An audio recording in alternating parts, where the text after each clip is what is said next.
Hello, Tinderbox Podcast community, and greetings to those who are joining us for the first time.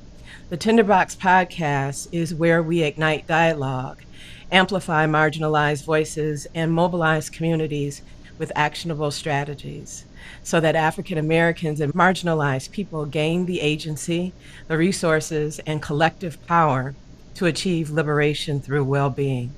I'm your host, Mishka Russell. Tonight on the Tinderbox podcast, we're sitting down with a powerful voice in nursing leadership, Dr. Erin D. Franklin, who has built an extraordinary career in Chicago's Rush University Health System. Dr. Erin D. Franklin, DNP, RN, NEA-BC, is a New Orleans, Louisiana native. And we're going to shout out New Orleans, Nolans. Yes. In 2013, Dr. Franklin received a Bachelor of Science in Nursing from Lamar University in Beaumont, Texas.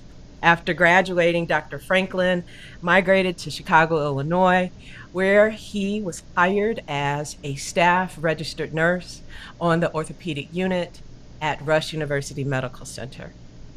Dr. Franklin quickly advanced into leadership and became a professional nursing staff executive member and had roles such as interim assistant unit director of the orthopedics unit, hospital operations administrator, unit director of general medicine unit. And then after serving in the Division of Nursing, Dr. Franklin transitioned to human resources as a senior program manager in the role in the talent management department and was promoted to the manager for workforce development for the Rush University system for health. And recently, he oversees volunteer services at Rush University Medical Center earlier this year. In Dr. Franklin's role, he works with the HR department to determine strategies to recruit community members, to join healthcare, internal mobility for incumbent employees, and further, to improve the communities the organization serves. Dr. Franklin went further to receive a Master's of Science in Clinical Nursing, leader in 2019, and a doctorate in nursing practice and systems leadership in 2021 from Rush University. And Dr. Franklin's DNP project focused on the recruitment and retention of men in nursing into Rush University and reinvigorated the group formerly created by Dr. Luther Chrisman, first male dean of the Rush University's College of Nursing. Dr. Franklin is currently adjunct faculty in Rush University's College of Nursing and is the faculty advisor for the AAMN, which stands for the American Association for Men in Nursing. And that's a chapter at Rush University. Founder of the Black Men in Nursing social group at Rush, Men in Nursing at Rush has been instrumental in the community health arena, collaborating with various communities within the Rush system of health to improve communities the health system serves. Dr. Franklin is on the board of directors of the American Association for Men in Nursing, board of directors of Rush University's College of Nursing, and a member of the Diversity Leadership Council for Rush System of Health, and has a strong passion for removing barriers for community members from diverse backgrounds to have access to careers in healthcare. So tonight, I'm excited. We're going to talk about representation, leadership. You heard that resume and all of those things that Dr. Franklin has achieved. And we're going to also talk about why Black men in nursing are essential to the future of our communities. And so welcome and thank you, Dr. Franklin, for being my guest tonight on the Tinderbox podcast. Thank you for inviting me. It's a pleasure. It's a pleasure. Yes, absolutely. And so I'm just going to jump right in. I'm going to jump right Let's into do it. where you're from your roots, right? We're going to start with your roots. And I want to ask this question about that. How did growing up in New Orleans shape the way you see healthcare and community today? Yeah, of course. That's a.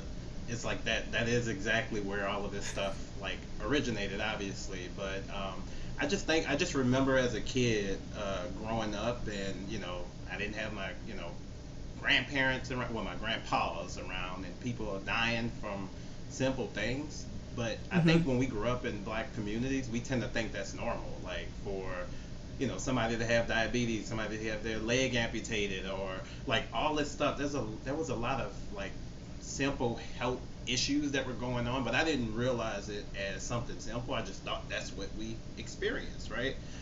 Yeah. Um, and so I think that was the first thing that I've kind of realized. I do remember telling my mom and my dad when I was super young that I wanted to be in healthcare, and I told them I wanted to be a nurse. Don't have Mm-hmm. an idea of why. I don't have any healthcare professionals in my family. No nurses. I'm the Wow. first nurse in my family. But Wow. yeah, so but my mom, she was really, really adamant and sure that I was going to be in healthcare. So she started me off like really early. Despite the things that were going on in our communities, we grew up like very humble.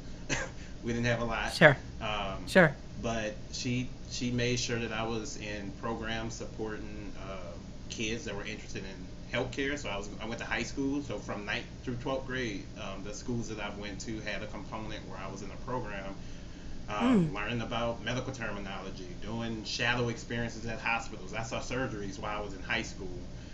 Oh my I gosh. actually started as a volunteer Mm-hmm. when I was 15 in the emergency room. And honestly, when I started to be in the hospital setting, that's when I first start to realize, like, okay, like I felt like, especially black patients, I felt like they saw me. It was almost like, what you doing here? And like they would talk to me, and and honestly, Right. it was a really cool experience. I think one of the biggest things that I think when I think about my childhood, Hurricane Mm-hmm. Katrina. So that happened in what 2005. Yeah, I was 14 Yeah. going on 15. I was just starting 10th grade, and my family had to evacuate, and we actually were displaced to Texas, and that's where I actually graduated from high Oh. school. And I think that was the first time when I realized, and people make jokes about the Kanye West statement, but he made a statement about black people and how the government doesn't care for black Sure. people. But that was Sure. something that was really huge as a kid, like hearing that and seeing what was going on in our communities, and like wow, it felt like we didn't have anybody to save us. And Yeah. that was it was rough. It was rough transition moving to Texas, and literally I left the place that I grew up knowing my entire life, and overnight I'm starting school in a whole nother state with people I didn't have, different cultures, different everything. It was Right. interesting. So the one thing I do know is that I kept my intent to be in healthcare, and I also think it's Mm-hmm. kind of divine. The schools that I went to Mm. each time, they Mm-hmm. had just gotten a medical program, so it was like I was able Wow. to like matriculate through 12th grade in those programs, and Yeah. but honestly, that's where I started to realize, and obviously I didn't know it as much as I know it now, but I just felt like Sure. something was wrong. Um, Okay. Yeah. yeah, Yeah. yep. And so Yeah. I can keep going, but Hey. Hey. I mean, I'm just enamored yes, by, again, and I love that you use the word divine, hmm right? That there was um, this energy, this purpose, this yep, impetus that was there, that even in, I'm going to use the word tragedy, your steps were ordered in such a way um, to promote you to where you are now. I mean, I'm getting chills just as you yeah. were talking about your matriculation and your journey into all that you've accomplished. Yeah, it's yeah, it's very interesting, and that's why when you were reading my bio, I'm like, wow, that's it's been a ride for sure. Yeah. Right? What I will say, and this will probably make sense as we continue talking. Hmm. When I did share about me wanting to be a nurse to my parents, my dad wasn't really loving it, and especially back Mm. then, a boy in nursing, the Yes. like what does that mean, right? And Right? so my dad was pretty he was pretty sure about me being in healthcare, but he's like, I don't know about you being a nurse. So I had this Mm-hmm. impression from my family, like, well, I'm gonna be a doctor. So when I was young, they would call me Dr. Franklin. It's funny. I was a kid. Nobody in our family has gone to college or anything, but I was Dr. Franklin growing up. And Wow. when I was in Texas, when I was in the medical magnet program, I actually was hired as a nurse aide my 12th grade year from me Mm-hmm. volunteering at the hospital, and that's landed me my first job. So I was also in the band. I was doing a bunch of stuff, but Just like you doing now. You have you, that's you haven't absolutely right. changed. I have not changed. You're absolutely right. I was drum major, and I would be in my scrubs marching because I was, Whoa. yeah. But I do remember in those when I was a nursing assistant, those days were really like instrumental for me to realizing like, wow, you do have a stake in this. Because when I start to Mm-hmm. realize is that I became kind of like a safe space for many of our community members, our patients in the hospital. Yes. We don't Yeah. there weren't a lot of black or brown nurses in No. that space. Many of us Mm-hmm. were CNAs, nurse aides, like I was. Sure. Um, but I think there was a very intricate connection with those patients. You know, people seeing Mm-hmm. me as like, oh, you remind me of my nephew. I'm seeing, you know, black Right. patients. Right. That's my brother. I was everybody's family member. But the cool thing was, you know, when it came to the mistrust that we have in healthcare, Sure. it was kind of like I was a stabilizer for a lot of fear for our employees, saying Yeah. that like, okay, I trust you. Maybe I can Yeah. follow what these doctors or these nurses are talking about. And so, Yeah. Or maybe somebody saying, "What do you think about right, this?" and that Right. happened so many times in my experience. But I was a nurse aide for about 5 years as I worked through college. I graduated with my bachelor's, as you mentioned, Yeah. in Texas, so in Beaumont, where we evacuated from. Mm-hmm. And I guess it was like a few days after graduation, I moved to Chicago. So that's literally, it was like I moved, trying to start something new. Oh my And gosh. yeah, and that's where I was hired. A very interesting part about the story is that Mm-hmm. when I came to Chicago, I took my state boards, I passed all of those great Mm-hmm. things, and I started to interview because at this point, I just wanted a job. You know, Right. I feel like I just want to be I just employed. want to be employed. I feel like I've been broke my whole life, Right. you know. And I'm like, you know, one of the first people in my family to get a bachelor's degree. My family was Oh just my elated. gosh. Right. And to be honest, I know all that talk about Dr. Franklin was big, but honestly, I had my bachelor's. My daddy was happy. My mom was everybody was just like, our son made it. And I Right. can't say that I was still wanting to be doctor. I just felt like I made it at that point. Yeah. Yeah. But what really hit home for me was I started to interview at Rush, and one of the guys that I interviewed with was Dr. Fred Brown. And Mm. so I know. yeah, Yes. yep. And so it was the coolest interview I have ever. I still to this day I say that was the best interview I had, and the reason why, you know, I've always been kind of averse to leadership because I Mhm. felt like they were always out to get people like me, to be honest, Yeah. because Yeah. they, Yeah. you know, Yeah. they remind you of the That's police, you real. know. And That's real. so I wasn't really, you know, I wasn't really sure, and literally I was looking at myself at this interview. This You man were. had me laugh. I mean, he reminded me of me. He wasn't like crazy militant, or it was literally Mm-hmm. I felt like he was a reflection of me. Like I was looking in the mirror. We were cracking up laughing, but Uh, he was still giving like really tough, you know, questions and all of that Questions? stuff. But I was able to navigate it. Like I said, I've been kind of in this world since I was a kid, you know, doing all of this Yeah. stuff. So it just slid off my tongue, all the things that I could do and the excitement that I had for just finally being able to get the opportunity to get a job. I just remember at the end of the interview, he walked me to the elevator, Mm-hmm. and he also gave me a tour. I found out that people that got the tour, they already making the You decision. are. I You found it in. out afterwards, but he shook my hand and said, "I am going to hire you," and that Wow. was such a cool start. But the one of the things that I failed to mention was Dr. Brown was a black male. He is a black man, and He is he a black had his male. doctorate. And Mm-hmm. walking away from that moment, I was like, all right, I see you, black man. I got you. Right? And it's like, I felt like that just gave me, like, I can become that. Like, that's something that can become. Like, that's like, that's real. And Yeah. the interesting thing about that story, and you said it in your bio, I think it was maybe 5 years later, I I had became a unit director, the same as Dr. Mm-hmm. Brown, and I had Mm. graduated from the DNP program and was a doctor like Dr. Brown. So when Mm-hmm. we talk about exposure and Yes. seeing somebody that looks like you, it's extremely important because Yeah. it really set me off, to where I was like, I don't know what I'm gonna do, but I know one thing: I'm gonna go to school and I'm gonna continue to get these degrees because that's so much work to do. Yeah, absolutely.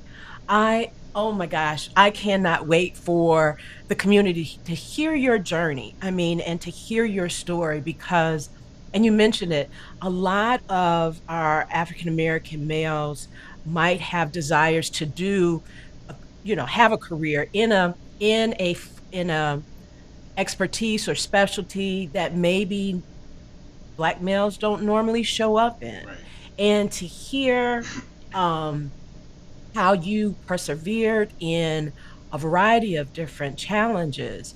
But along the way, I'm going to say you found persons that could navigate that space with you, or you found role models that you could look to aspire towards and be like, I met myself, I met my future Exactly. self. And Exactly. oh my gosh, how awesome, It was amazing. um, It's been right? an Is amazing that? experience. I will say that, like, when I first started at Rush, our CNO was a black female. The CNO after Yeah, her was a black female.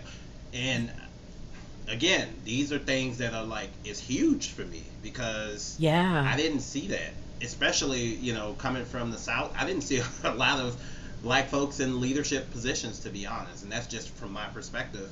Um, yeah. but the other piece to that was not even just seeing them, but meeting them and seeing their humility and That part. like that was so much. And honestly, I really feel that has like helped me develop to make sure that I stay humble, I stay grounded, Mm, I let people hmm see that I am a real person because I think people hmm tend to get uneasy about doctor. But at the end of the day, Yeah. the cool thing about being a doctor, I remember when I graduated, I thought like I was like waiting for it. I'm like, I'm gonna soup up like, mm, like, Right. and at the end of the day, it's a title, No, it's a degree. mm, it's a degree. Everybody, and it has really done a number for me because as I've been advancing in these leadership roles, Hmm. I'm just like you. Any person that's in the room, like doctor, Yeah. whoever, and it's Yeah. not even me being a doctor. I think it put emphasis on the fact that we're all the same. Like this degree is me being a specialist in this small area of research that I've done, but that don't make Yeah. me the smartest person in the world, right? That's And right. so That's right. it helped me even with my own insecurities and imposter syndrome, being able to be Mm. in spaces and Hmm. see that I can do it and probably Hmm. just as well or even better than a lot of these folks in the Hey, room, to be honest. say Because that. yeah, because Yeah. representation matter, and I think when you come from a lot of challenge and you've been able to navigate through different things, there are things that people who haven't gone through those things they don't see. And Yeah. so Dr. Brown and I always made the joke because there was a period both him and I were both in nursing leadership, and we would always Hmm. say one of us got to be in the room because Absolutely. at the end of the day, if you're not at the table, you're on the menu. And You're on the so menu. Hmm. I love the fact now that I'm in this HR role where I get to have some type of impact to policies that are impacting all of our employees Yeah. or programs that our employees could be a part of. Thinking specifically about everybody, especially Yes. minorities and underrepresented individuals, because they say if you find a solve for them, everybody benefits at the end of the day. Yes. Absolutely. I wanna go back to a word that you used when you were at your first job, Yeah. and that word that you used was kinship. that patients would see you and they would gravitate towards you, right? Um, and maybe that's my word. Maybe I know what you're I'm talking. projecting that onto you, Mm-hmm. right? Um, Tell me about what that felt like in that moment to have that, I'm going to say, that trust Yeah. and that connection in that space where, and you talked about it, there was Mm-hmm. mistrust, and I'm going to use the word confusion, Right. even maybe, right? Um, and wondering what's happening. Tell me about what feelings in your memory right now were bubbling up in you in that moment. Yeah. I think like when I first started, because I think it's one thing being like a nurse aide and you really don't have as much responsibility, but as a registered Right. nurse, like I think that was a whole nother level for me because now I'm like, oh Yeah. wow, these patients are my responsibility, right? And Yeah. then when it came to a patient, basically, who's asking like these really, you know, intelligent questions about things that maybe their provider may have shared with them, it made me feel like, wow, like that's a Mm-hmm. huge responsibility. Like somebody Mm-hmm. is really holding on to every word that I say about their Mm-hmm. care, and I'm not their physician. And Yeah. I honestly, at first, that was something that was really scary for me, to be honest, Mm-hmm. because Mm-hmm. when you're new to stuff, you don't feel confident a lot of times with like, you know, shepherding people into certain spaces. But I think it started to feel like, okay, this is where I'm supposed to be. And I Yeah. started to see, just like like I mentioned, people were seeing me as their nephew and their cousin or their brother. I started to see Right. these folks as my family. I'm like, you remind me of my uncle or my aunt Yeah. or Yeah. my mom even. And so it also it made my heart even bigger because I'm like, I really need to pour some extra love on these Yeah. folks, especially when Mm. they don't trust, like, Mm-hmm. and they don't trust folks. And to be honest, when I was in the administrator role, when I got my master's, I had started this program because my research was on. I gotta remember the actual topic, but it was basically how to determine if a patient is like have behavioral challenges and how to Okay. consult your psych nurse liaison. Psych nurse Mm-hmm. liaisons generally came to the unit to support staff nurses with like therapeutic communication, being empathetic, because Mm-hmm. at the end of the day, and I went around teaching nurses and doctors and all of these folks this stuff is that we can't expect folks from the community to come into an environment and act like you want them to act. Right. Right. Exactly. I'm like, my family cuss all the Sure. time when they talk. All the time. They're not saying F you, they're saying F it.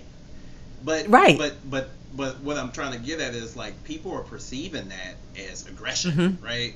And Yes. they're Yes. perceiving That it as, word. and so I started to realize that like we also need people that look like us to be in these spaces because Mm-hmm. if we don't, there won't be anybody to really protect our patients because at the end of the day, we're just being who we are, right? Yeah. Yeah. And That cultural humility and cultural yes, sensitivity training. yes, Definitely. but Yeah. to other people who haven't, and I have to have so, oh my gosh, I've had so many conversations to people who have not grown up with us or Yes. have, and there's a lot of people who have gone to school and haven't been around a black person or who have never, Mm-hmm. so that's a lot. So when you come in and all you've seen was stuff on TV and now you're taking care of somebody who, one, probably got to work, but they have to Mm-hmm. come into the hospital.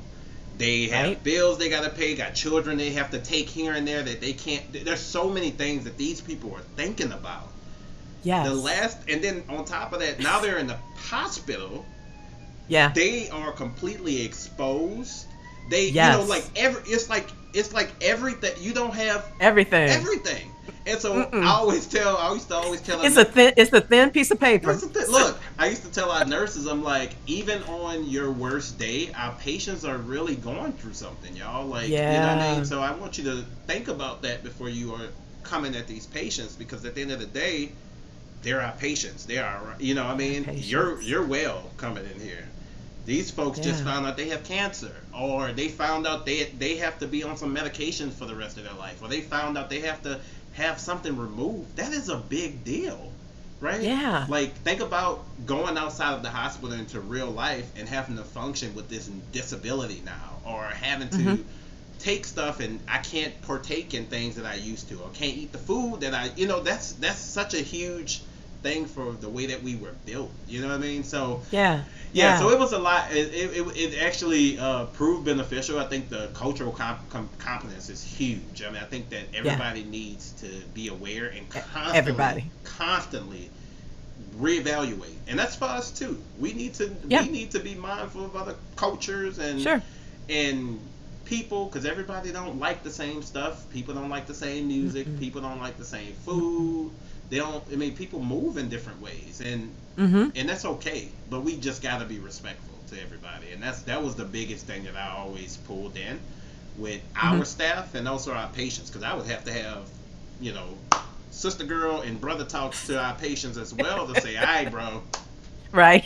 now you know, Now you can't act that way. come on, man."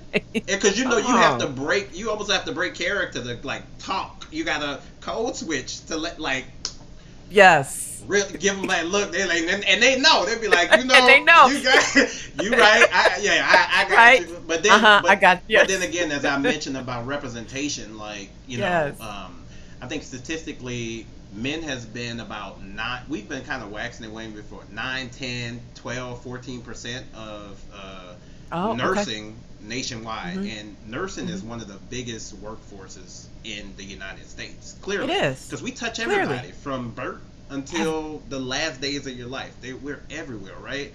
When it comes to right. black men, though, we don't have a percentage, which shows that Oh my gosh. that's not many of us. And there, I mean, I feel like we're starting to pick up our numbers, Yeah. but you Yeah. also got to keep in mind that black men, our demographics, we have the lowest life expectancy as well, right? Yeah, So that's when you true. think Yeah. about the impact of being able to improve health for communities, Hmm. like Hmm. we need more people that look like me in these spaces to Yes. have these brother talks to these patients, Yes. to so Yes. people can see you. And that has been like one of my missions when I start to realize, like, okay, Aaron, you can't be one, you're not going to be working every day, because I used Hmm. to work my butt No. off, but you can't work every day, and it No. can't just be you. So I remember I had this little moment where I've never really been like a big social media person, especially Okay. in professional platforms like LinkedIn, Sure. for Yeah. instance. Yeah. Yeah. It's it feels weird. You feel like I'm showing off or whatever. But then I started to realize, like, representation matters. That's literally Hmm. how I've Hmm. been even growing through my profession. So Hmm. I'm like, I have to put out there what I'm doing. I have to let people see me because somebody's going to Yeah. identify with me. And the cool thing with that is when I started to do that, I would have folks from around the nation reaching out to me asking for support or just wanted to get my ear, or Yeah. I'm looking into going to nurse and I see you're doing your thing, brother, like what. And we're having these conversations. The When I was in my administrative role, I was actually called to the college because some of the students were having challenges with Hmm. being male students, and so that's Hmm. what kind of created the energy around my project being dedicated to on men in nursing, and how Hmm. can we improve recruitment and retention, because like my dad, growing up, it was one of those things where we don't see men as being No. in the profession. Like, but the question is, well, why can't a man help with a delivery of a child? You have male physicians helping Right. with the delivery of a child, Right. and they're seeing all of the parts and stuff. So it's literally like a cultural change that we have to go through, and the only way Yeah. we're going to change it is that we just have to be in the space, so that it may not have been familiar to folks in this generation, but the next generation, they're going to see more. And the cool thing is, there are more. From what I've as I mentioned, I started our men in nursing group. That's for Hmm. all men, women to be a part of. And then I started a black men in nursing social group, which is a bit personal to me because it literally was a group that spoke to that little Aaron that was growing up. where Oh. I had this passion, but I've had a lot of like doubt from my dad and all that, and so it made me realize like we need somebody in this space who are going to speak for Mm-hmm. our community. And many of these Mm-hmm. guys, when I started the men in nursing group, and then I mentored two black men. This was also part of my project, just by being black men in nursing, Yeah. and it was cool being able to hear some of the challenges that they've had. Similar, a lot of them were similar things, Mm-hmm. and Well, so you mentioned about imposter syndrome yeah, too, and I can imagine that that is prevalent, especially in nursing. Again, from all the different things that you just lifted up about being the only, yep, or stigmatism and all of those types of things that come up. yep, absolutely. Um, and the cool thing with that is being one of, and like Dr. Brown has been for me. He's literally been. I've been at Rush. I think I'm going on 13 years now, which is Oh, nuts. It's nuts. wow, that It's been wow, over 13 years. But Dr. Brown, he's my co-faculty advisor for the men in nursing group that I started at oh, Rush that's University. awesome. So like, imagine y'all, I got my mentor, my brother. I mean, I Right. feel like Fred is my mentor, my brother, my friend, because he's seen literally every step Yeah. of my career since I've been in this space. Literally each one. Yes. But the cool thing is, starting this Black Men in Nursing group, it started off with two guys, and they were going to school, and it's an accelerated program to get their masters. Hmm. They finished, and both of them went off to do really great things. And the first one this past December graduated with his doctorate in nursing practice, which Awesome. is so cool. And there's a number of them that are also in DNP programs that are going to become Hmm. doctors. So it Hmm. honestly, that is the best feeling ever. I was at his graduation because they generally have their graduation in May in the spring, Yeah. and Yeah. we took some pictures. Me and Dr. Brown with Nolan, who actually graduated, or Dr. Dyer. I'm gonna be real careful because he's a whole doctor Hey. now. But Right. that is the fruit that I'm hoping to see like blossom. To be honest, because what I always tell the guys, I'm like, I don't want anything from you. Just continue to lift the next person up. Hmm. Hmm. Just continue because we need it. We need the support. We need somebody to believe Yeah. in us. We need somebody to tell us that we can, because a lot Yeah. of times we may not even it's just sometimes it's just somebody telling us that we can, Telling you that you and can. it Yeah. sets you off. Yeah. I I can I want to share this with you because I remember seeing the first time I saw the picture of your Black Men in Nursing group, and to see that picture and to see all of you all together, I was like, oh my gosh, that is so awesome. It was, again, like you said, you don't see that in healthcare Right. systems. And to see the breadth of you all in that picture, to see even through the picture, the connectiveness, the smiles on the faces. I mean, you all were hugging each other. I mean, all of that, I was so enamored by that. And that just filled my bucket and my heart on that day to see that. And to be able to talk to you about starting that from your being called a doctor as a little Yeah. boy to carrying it all the way through to seeing it blossom, Right. where you're graduating people, where you're mentoring other people, where you're opening the doors that were opened for you. Um, I mean, I'm just, again, as you've been talking, I've been getting chills just hearing your story. And one of the things that you were bringing up, and with regards to men being in spaces that they normally are in. You were talking about, doctors are there birthing people. And I remember seeing a story about Black male doulas. Mm-hmm. And I got excited about that because, again, it's like that's a space that normally folks wouldn't think that men might might be interested in being a part of that. Right. And I'll say for persons who don't know what the word doula means, Oh, right, is right yeah. is a is a birthing helper, someone who's there in the birthing process. And normally doulas, there's birthing doulas and there's death doulas, Yeah. but birthing doulas are there to support their partner in the birthing process. And I was like, that just makes perfect sense to be a part of that, right? To be honest, I'm on the I have the I'm like be anything. Like I Be is we anything. when I was doing my project when I was in the DNP program, I would have Hmm. speakers or male speakers who work in labor and delivery and who Yeah. work in the neonatal intensive care unit. You know, like because you know generally we hear ICU, ER, Yeah. right? Mm-hmm. And so Mm-hmm. that is, I'm Mm-hmm. telling you, it's like a knee jerk reaction. Yeah. ER, ICU. But at the end of the day, we are everywhere. Black patients are everywhere. We're Everywhere. everywhere. And Yeah. it's cool because like the guys are spread out. There's folks in NICU. There's folks in psych. There's folks in. Yeah, it's so cool because I I'm love like, that. you're gonna be the one person, just like Mm-hmm. Dr. Brown for me going into leadership. Mm-hmm. There's gonna Mm-hmm. be somebody who's gonna see you in labor and delivery, in the Yeah. NICU, and see that there's a Yeah. place for me. Because a lot of times I ain't gonna even lie. When you're young, you know, when you're super young and you're going through nursing school, you're still worrying about what everybody else think.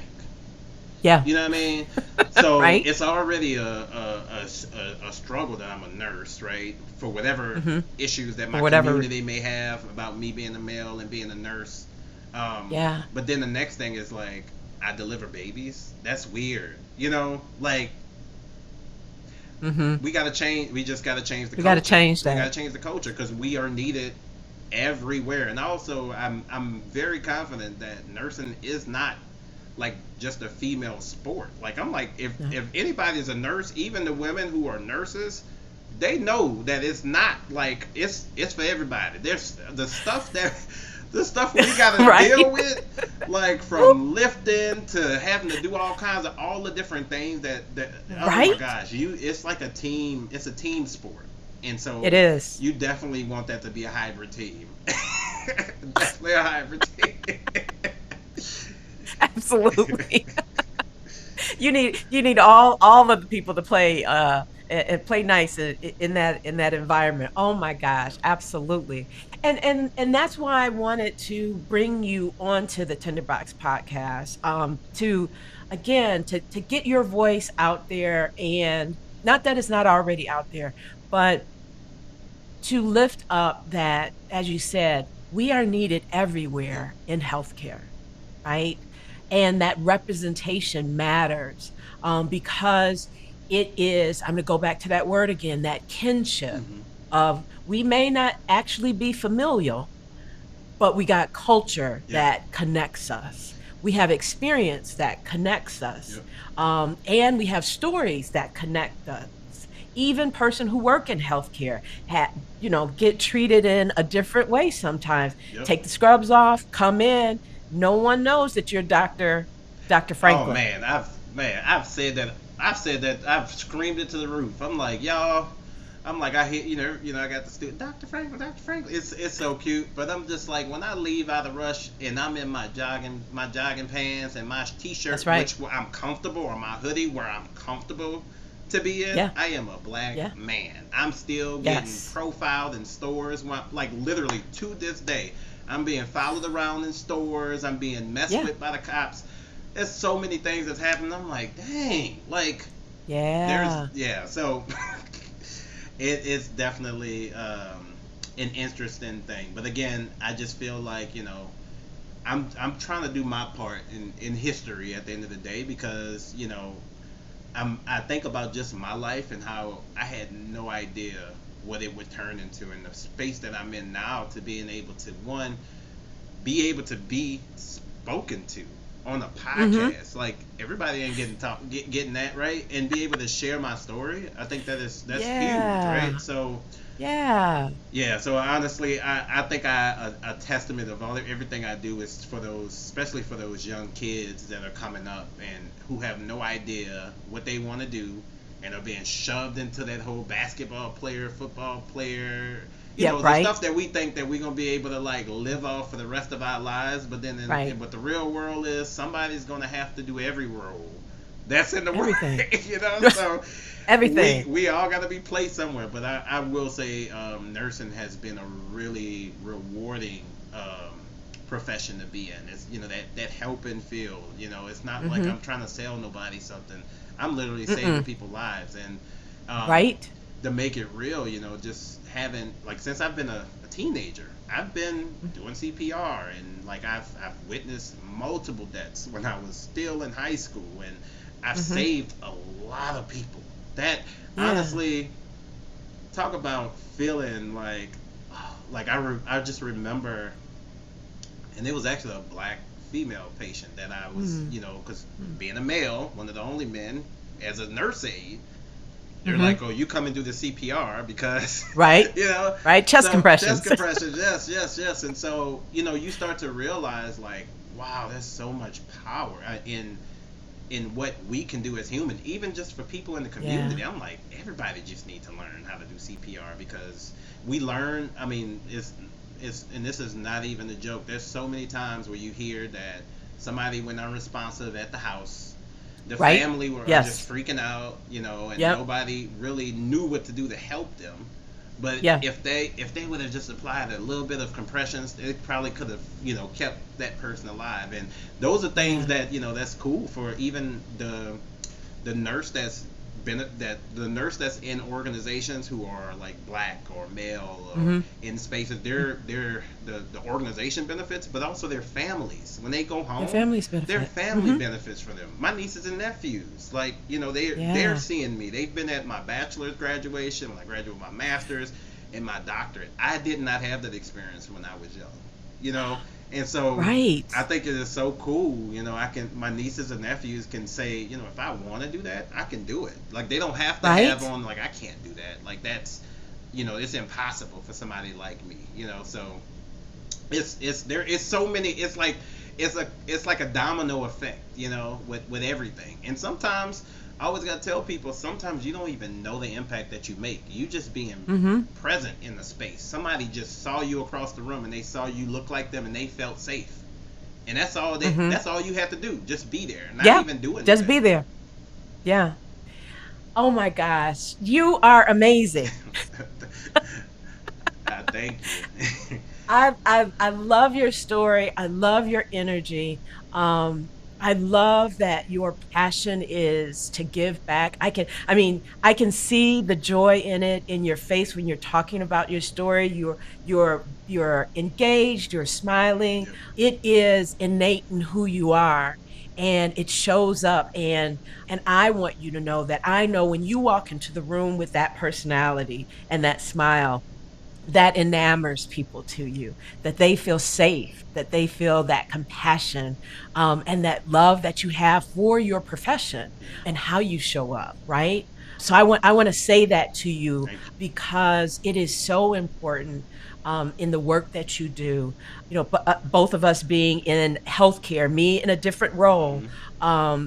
but seeing other persons in healthcare coming to talk to persons who are, like you said, challenged, maybe had a different experience for whatever reason.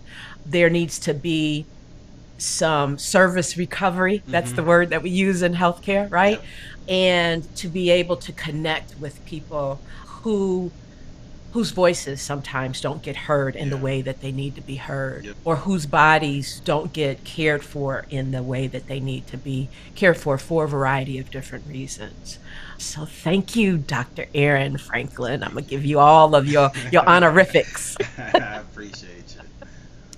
But what I want to offer to you is a moment to speak directly to another young male that might be listening. And what advice would you offer that young male, that wants to do something that no one else in their family has ever done? Yeah, of course, of course. Oh, wow. That's like I feel like I'm speaking to little Aaron, you know what I mean?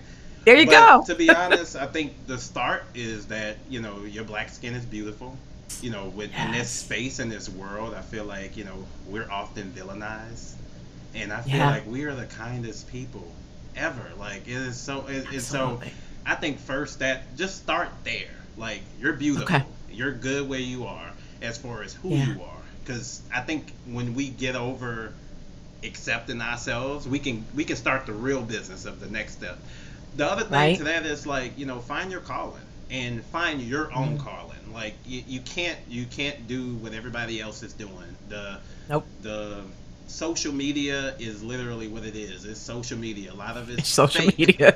This is not real Right. life, right? No. And so No. don't let go of your dreams. Know that it comes through work and dedication. So this stuff ain't Yes. easy, right? Like, it's No. not easy at all, but it's possible. Um, and every obstacle I've gone through in my personal life, and also in my educational life and in my professional life, it's been crazy. But when you're able to get past that one challenge, it makes you so much stronger. So push. I used to tell people, I used to tell people to dive into things that make you uncomfortable, That part. because Yes. it only makes you stronger, right? And You so learn. you learn Yeah. from it. So don't please, please, please, just stay true to who you are. um, Follow your gut. That thing really, it tells you something. it It took me a, tells you it took me a everything. long time to listen, because I'd rather listen to everybody else than me. But that gut, it Mm-mm. literally, Mm. it will lead you in the right direction. And Mm-hmm. and just find your passion. And Mm-hmm. I would say, don't go into anything that's going to just trying to get money, because at the end of the day, we really need to love what we're doing, because this is real Mm-hmm. life. So It is. yeah, so that's what I would say. I would say, just basically love yourself and enjoy life, because it's short. It can end at any time. So just be able to enjoy life, do the things that make you happy, and don't let nobody, I mean nobody, tell you can't. Nobody. That's right. Yep. Awesome. Well, Tinderbox Podcast community, we have had a gem for our interview today with Dr. Aaron Franklin. And this has been such a powerful and necessary conversation about the visibility of leadership, Black leadership. We're going to be real specific There about you go. that.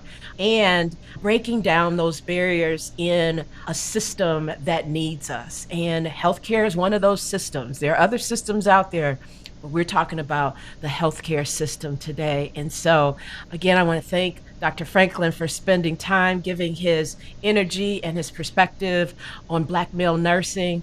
Podcasters, I want you, when you listen to this, to do a hashtag on Black male nursing and promote that out there, but also share with a family member as well.